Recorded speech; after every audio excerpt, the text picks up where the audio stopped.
Morning, very good morning. কি খবৰ আপোনালোকৰ? মই আকৌ আজি এটা নতুন ভিডিঅ' লৈ আহিলোঁ। বহুদিন হ'ল ভিডিঅ' মই দিব পৰা নাই আপোনালোকৰ মাজলৈ, আৰু এটা সৰুকৈ ভিডিঅ' দি আছোঁ।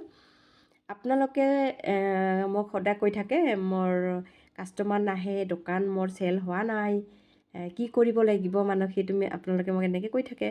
আৰু মোৰ এনেকৈ বাৰ্ছ শিকাৰ পিছতো বা যিকোনো আমি বাৰ্ছ লগতে কেকৰ দোকান, কেক আমি শিকাৰ পিছতো আপোনালোকে যদি ক্লাইণ্ট পোৱা নাই বা যি দোকানৰ চেল বঢ়াবৰ কাৰণে যদি আপোনালোকৰ ওচৰত কাষ্টমাৰ নাহে, তো আপোনালোকে এটা সৰু চাই চুইজত মাতিব পাৰে।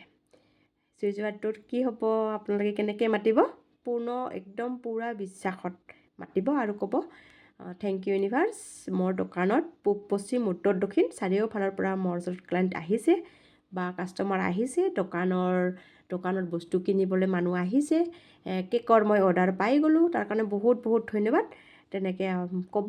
আৰু চুইজটো কৈ থাকিব যে কৰ্ণফ্লেক্সা কৰ্ণফ্লেক্সা কৰ্ণফ্লেক্সা, যিমান বাৰ পাৰে মাতি থাকিব। আৰু এটা এঞ্জেল নাম্বাৰ দিছোঁ লগতে 71588 71588 নিজৰ বাওঁ হাতৰ ৰিষ্টত লিখিব, উইথ ইণ্টেনশ্যন দিব যে মোৰ দোকানত ধুনীয়াকৈ কাষ্টমাৰ আহিছে বা মোৰ দোকানখন ভালকৈ চেল হৈ আছে, তেনেকৈ ভাবিব আৰু হেপী হ'ব, ধুনীয়া হাঁহি দিব। ভাবি নাথাকিব যে কেতিয়া আহিব কাষ্টমাৰ, কেতিয়া চেল হ'ব, তেনেকৈ একো ভাবি নাথাকিব। একদম আপুনি জাষ্ট কৰ্ণফ্লেক্সা মাতক আৰু 71588 নিজৰ বাওঁ হাতৰ ৰিষ্টত লিখক। তাৰপিছত আপোনালোকে ৰিজাল্ট জনাবলৈ নাপাহৰিব। Thank you. আজিৰ ভিডিঅ'টো ইমানতে সামৰিছোঁ।